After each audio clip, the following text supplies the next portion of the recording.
புதுக்கோட்டை மாநகராட்சி கூட்டத்தில் அதிமுக கவுன்சிலர்களுக்கும் மேயர், துணை மேயர் ஆகியோருக்கும் இடையே வாக்குவாதம் ஏற்பட்டதில் கதவை உடைத்து கொண்டு மேயரும் துணை மேயரும் வெளியேறியதால் பரபரப்பு ஏற்பட்டது.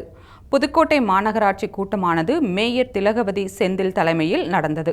இந்த கூட்டம் தொடங்கியவுடன் அதிமுக கவுன்சிலர் பாரதி மாநகராட்சி நிர்வாகத்தால் தன்னுடைய வார்டுக்கு சென்ற 4 ஆண்டுகளாக எந்தவிதமான அடிப்படை வசதிகளும் செய்து தரப்படவில்லை என்று கூறி கையில் பேனருடன் வந்து போராட்டத்தில் ஈடுபட்டார்.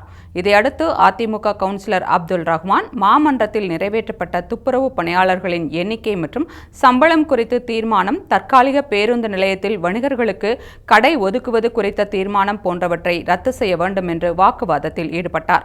அதனால் அதிமுக கவுன்சிலர்களும் மேயர், துணை மேயருக்கும் இடையே கடும் வாக்குவாதம் ஏற்பட்டது.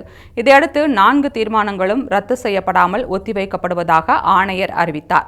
இதற்கு எதிர்ப்பு தெரிவித்து மேயர், துணை மேயர், ஆணையர் ஆகியோரே வெளியே செல்ல விடாமல் அதிமுக கவுன்சிலர்கள் தரையில் அமர்ந்து தர்ணாவில் ஈடுபட்டனர்.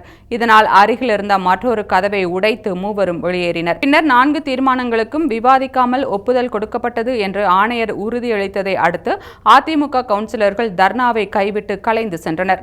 மேயர், துணை மேயரை வெளியே செல்ல விடாமல் அதிமுக கவுன்சிலர்கள் தர்ணாவில் ஈடுபட்ட சம்பவம் பரபரப்பை ஏற்படுத்தியுள்ளது.